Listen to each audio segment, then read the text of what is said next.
And, I get it. They want to take us. I get it. I'm not naive. I get the California derangement syndrome. I've been living with that for years and years. Newscum.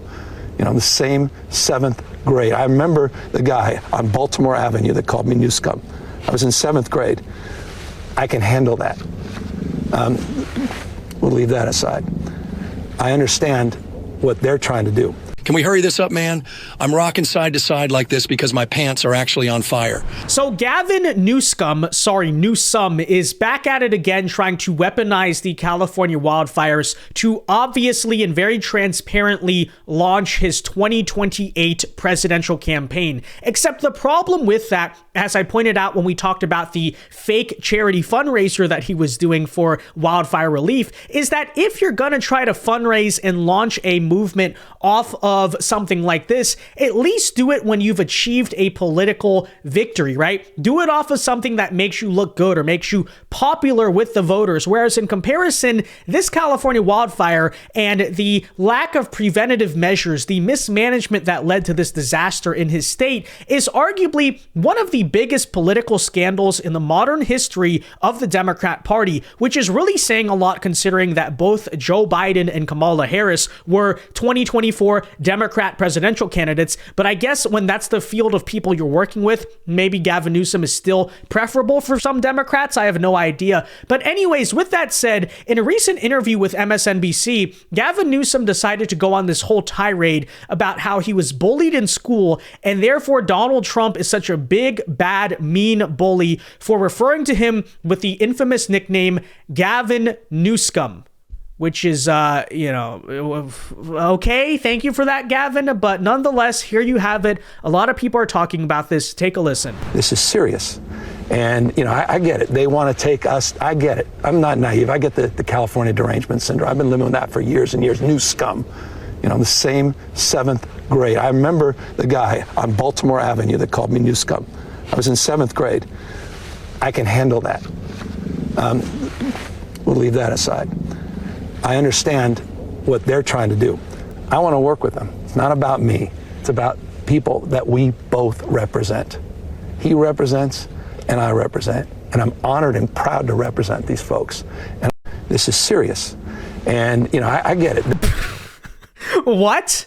All right, folks, do us a big favor. If you're enjoying the content, especially our coverage about California, and I know we have a lot of California residents watching, it is my home state, do us a big favor. Make sure you subscribe, okay? Help us hit our goal of 400,000 subscribers by Trump's inauguration. And in honor of Gavin Newscum, it is widely reported he would not be happy if you hit that red button. So do us a big favor, hit that red button down below. And, with that said, it's funny because you can even see in that moment, he does that little pause and he looks to the side and he's like, anyways. It actually reminds me a lot of Joe Biden. When Joe Biden is stuttering and he's saying, look, folks. Anyways, that's exactly what it was. Because Gavin Newsom knew in that moment he screwed up. He kind of said something really dumb. He sounded really dumb. But guys, since Gavin Newsom so often doesn't really speak all that coherently, like despite all how slick he is, he doesn't really actually make sense. He just utters a lot of platitudes in his speech. We have a translation into English of what Gavin Newsom has been trying to say throughout a lot of these recent interviews. So take a listen to that. Can we hurry this up, man? I'm rocking side to side like this because my pants are actually on fire. And sincerely, from the bottom of my heart, I really do appreciate that because Gavin Newsom can be really hard to actually comprehend sometimes. It's funny. People think, if we run him in 2028, that'll be so much different from the failure that was Kamala in 2024, except is it really? Because take a listen to this and just imagine Kamala Harris is speaking and see if you really notice a discernible difference besides the voice and obviously the fact that he's a white guy. But check it out. Of course, the next several years, Los Angeles will be host to the World Cup and then the Super Bowl and then the Olympics. With this rebuilding effort needing to take place, is LA going to be ready for all of those global events? My humble position, and it's not just being naively optimistic, that only reinforces the imperative moving quickly, doing in the spirit of collaboration and cooperation. President of the United States, Donald Trump, to his credit, was helpful in getting the Olympics to the United States of America, to get it down here in LA. We thank him for that. This is an opportunity for him to shine, for this country to shine, for California and this community to shine. The opportunity with all of that and all that opportunity and that pride and spirit that comes from not just hosting those 3 iconic games and venues, but also the opportunity, I think, to rebuild at the same time. And that's why we're already organizing a Marshall Plan. We already have a team looking and reimagining LA 2.0, and we're making sure everyone's included, not just the folks on the coast, people here that were ravaged by this disaster. This guy is such a freaking sleazeball. Okay, stereotypical politician, which I think that people should keep in mind before they claim he's going to be such a formidable force if he ever runs for president. Because yes, is he maybe slightly more articulate than Kamala and Biden? Sure. But I would also argue not by much. And you could say he's slick, like he's really good at dodging questions and avoiding saying anything. But I would also point out this is not 2008 anymore. Okay, you cannot just win a campaign off of platitudes, largely speaking, because we have social media, because we have so much independent media that will actually call out the political candidates on this. And also on top of that, I think the voters in general are a little bit more privy to this stuff because they've seen the same story over and over again, with politicians claiming that we're going to work together, but they don't actually do anything and they're really useless. But according to Gavin Newsom, not only are they still going to host the Olympics, okay, good luck with that. That's going to be a national embarrassment to the United States, calling it right now. And I'm sure they're going to blame Trump for when LA's infrastructure cannot handle a world event like that. But, again, more concerned, I think, with the freaking Olympics than actually, taking care of the regular people in that state. Here's another great video, by the way, guys, from United Spot. Shout out to them. Be sure to go subscribe to their YouTube channel because they do really good work. Okay, they're basically the modern jib jab of politics for, once again, summarizing what Gavin Newsom is really trying to say in that word salad of a statement. All the homes are gone. All the homes are gone. Because of climate change. Because of climate change. When the fires are out. I'll build a brand new LA. I'll build a brand new LA. Here's $700. Here's $700. Land grab is underway. Land grab is underway. California's burning.